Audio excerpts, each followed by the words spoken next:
Hi, today we are looking back in our Looking Back podcast. Right. Which means that we are introducing another album that is downloadable. I believe this one's actually already on the website. It has been for a little bit, but we're just going to highlight it today. So this is still a Here We Are podcast, right? Here We Are podcast. This is Here We Are Looking the Back. subset. Yeah, the subset underneath that is Looking Back. I'm confused now. I know. It's Wednesday. It must be it must be Here We Are. Yeah, it is. Back. It is, but we are going to highlight the Against the Wind album, which was, we were just talking about it, we think it was released in 86? Well, 87? I think it was recorded in 86, and I'm not sure when it was released. There's 86 on here. Yeah, there's so, an 86 date on there. A lot of times the date that's on there is, when they're doing the paperwork and when it was recorded, and then it was released sometimes after. So I kind of feel like it was released in 87, but it could have been the 86, the first part of 87, somewhere in there. Yeah. So. Okay, and this one, you were just saying, was nominated for... Yeah. In fact, right behind your head there is the official Grammy nomination certificate. Which, this one right yeah, here. yeah. Mm-hmm. Which was really cool. I'd never been nominated for a Grammy that I knew about anyway. And so that was kind of cool when they... called and said, that this record has been nominated for a Grammy. It was really strange because the category, it may say on there... for Best Gospel Performance Male, Against the Wind, for the awards period 1987. So it was a real broad Best Gospel Performance Male. I remember that one of the other contestants, or whatever you call it, nominees, yeah. was a group called Mr. which was a rock. Yeah. They had a big Take hit These called Broken Wings. Yeah. Broken Wings. Take these broken wings. Yeah. Learn to fly again. It's a great song. Which, it's a wonderful song, but I don't know that it had anything to do with No. Christian music at all. And then there was a choir out of Ohio who actually won that particular thing, and that was kind of a controversial thing because what they realized later was, I think all the members of the choir, it was a very large choir, had become like voting members of the Academy or whatever you call it, so they all voted because nobody had ever heard of the choir or the guy that went up and received that sounds like I'm really dissing him. I don't mean it to be, but I remember just some of the people in the industry were like, who's that? What? That's funny. But at least it was gospel. I mean, it was Yeah. Christian.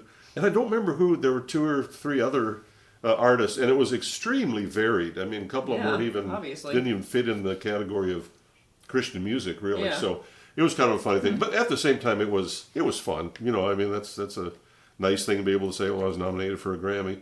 We were not able to go. They offered us an invitation to come to New York and participate in the Grammy ceremony, televised, all that stuff. But that's when Linda, my wife, your mom, was... I forget when the ceremony actually was, but 87 is when she was diagnosed with cancer and went through her first 6-month round of chemo. Late summer, I think she started in 6 months. So I think the Grammy nomination extravaganza was in the spring of 88 in New York. It was just Grammys like a week or 2 ago, so it probably was. Yeah, that sounds about right. Yeah, and she could have gone, but she wasn't real strong, and not that it bothered her a lot, but I mean, she had been bald from the chemo, so I mean, she just had a little bitty stubble on her head, and I think she was kind of feeling like, I just don't think I'm ready to go do that yet. And neither one of us were that excited about going to New York. We've been to New York many times. It's a fabulous place to visit. It's such a unique slice of the pie of life, but I'm not a city person, and Linda wasn't either, really. So to get on a plane, fly in there, all the hectic stuff that would be going on, tight schedule, fly back with her health as it was, though she was doing well, all things considered.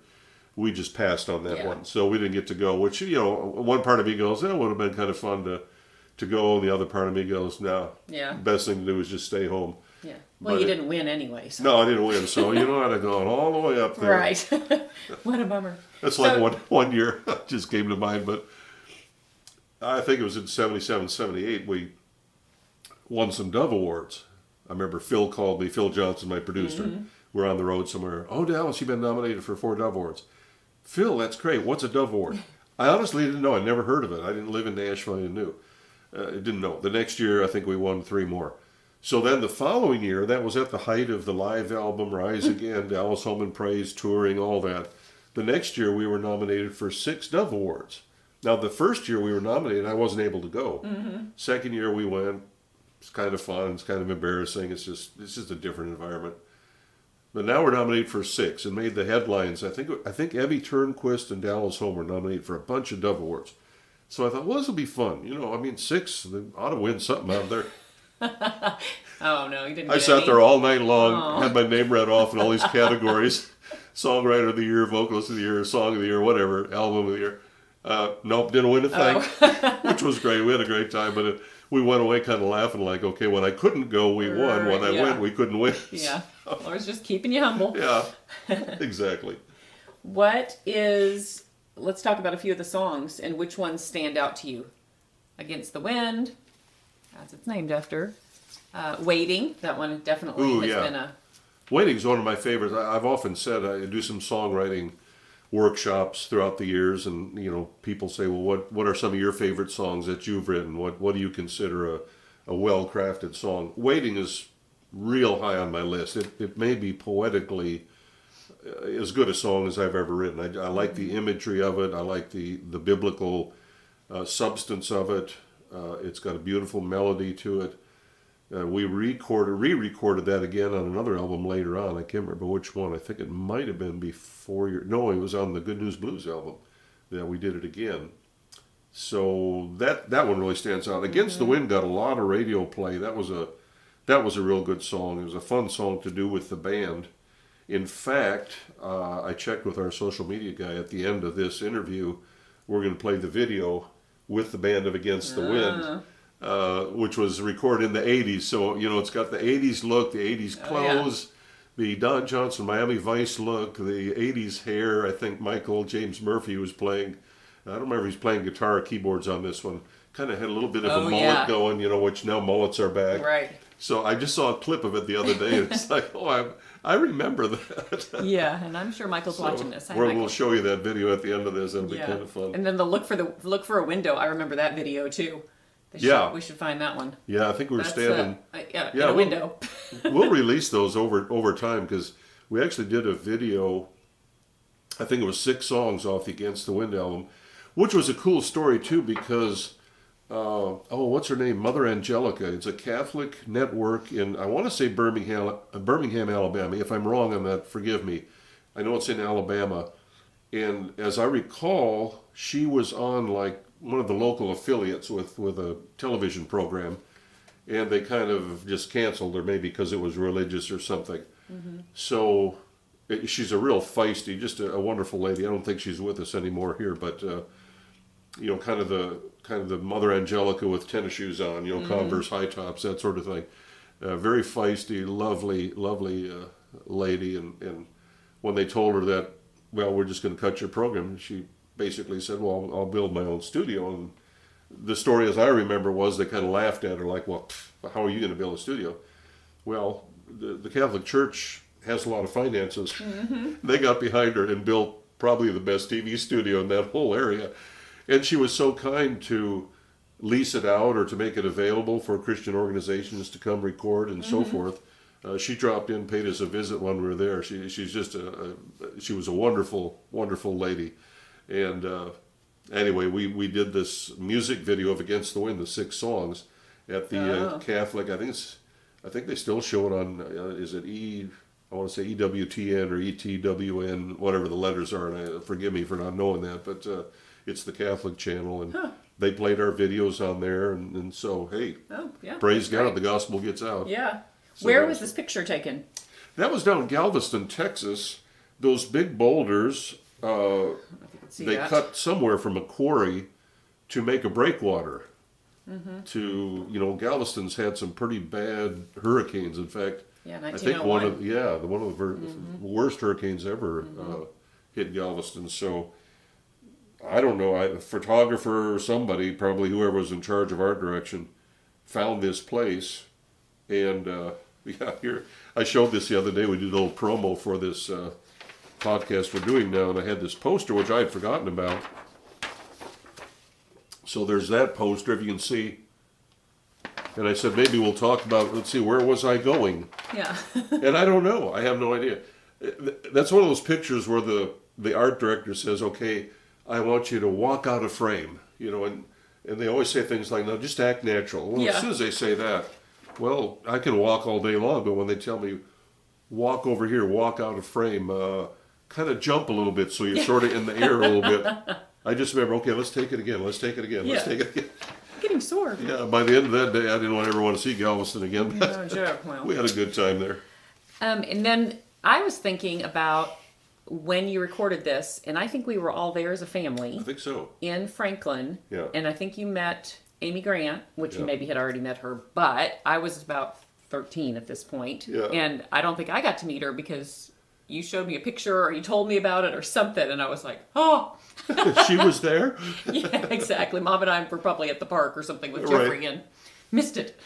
Yeah, it was a place called the Bennett House, which at that time, even in 87, 88, Franklin was still, you left Nashville, you drove a ways, and then there was this lovely town of Franklin. It hadn't caught on. Now Franklin is just booming. There's stuff all the way from Nashville to Franklin on down to Columbia. I mean, it's just nonstop. But Franklin was still kind of the new thing happening. All the music, all the studios were not just in Nashville or on Music Row. It just expanded so much. So there was a house, a wonderful old, as I recall, Kind of a Victorian kind of house. kind of Victorian, Yeah. antebellum sort of, old style house, and they turned it into a studio. And there were actually a couple of studios in there. So Amy was working on an album. I don't remember what album she was working on, but her and her group, the union session times are like 10 o'clock or 2 o'clock. There's little breaks in there when the session is done. It's usually a 4-hour session. So it's kind of like a bed and breakfast. We would be there to record, spend the night in the bedrooms that, as I recall, were upstairs, and then we'd have meals together. Mm-hmm. So it really was, I'd never had a recording experience like that. Usually it was in one of the studios downtown where you're on the clock and it's just, there's nothing else to do there except record and listen. But here we were in the house. You could walk outside if you wanted to breathe a little fresh air and get out of the studio for a while. So I just remember that we were both there working on a record, and even though we were in the same studio for the whole week, we hardly ever saw each other except at mealtime. Amy was always a very, very nice young lady. We did several things together, usually industry things through the years, and I was always impressed. I remember one time at Estes Park when she was there, the Christian Artist Retreat. It was late at night. She probably closed, probably did the last musical session. And she stayed till every little 13-year-old teenage girl that wanted to get an autograph or ask a question. I just filed that away because there was a lot of controversy. Some people, oh, is she Christian? Is she not? Is she doing Christian music? Is she not doing Christian music? What's she really like? All I know is that she cared about her audience. She took time with them. Very, very kind young lady. That always impressed me a lot. So it was fun to be in the same studio, though we hardly got to spend any time together at all. And you and Mom were out doing whatever, shopping or going to the park. And I think it was more like after the fact. That was Amy Grant that was in there the whole week. So. I did get a picture with her at Estes Park. So I remember that. Made up for it. Yeah, I was looking at this because I was trying to remember who played on it. I'm always interested when I listen to albums. Who are the session musicians? This was produced by Neil Joseph. I think he produced 3 of my albums. Great producer, wonderful friend. And some of the musicians were on keyboards, Keith Thomas, drums, Dennis Holt, bass, Mike Brignardello, guitars, Greg Jennings and John Goen.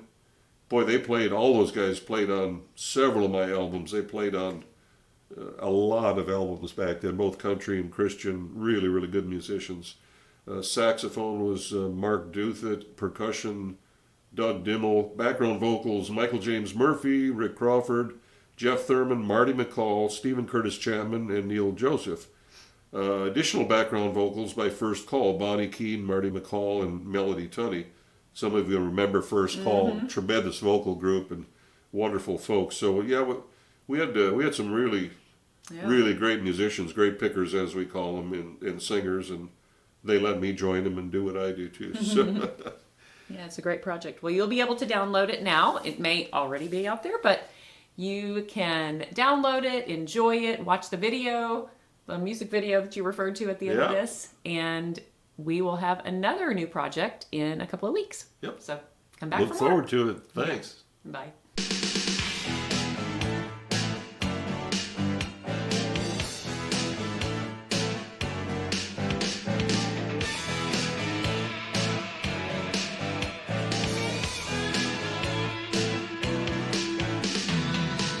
Problems on the rise, troubles just increase, responsibilities never cease,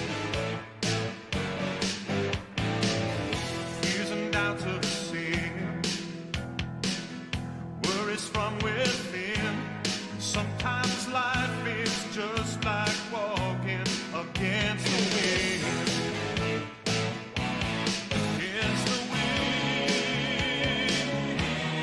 against the wind, against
the wind. Sometimes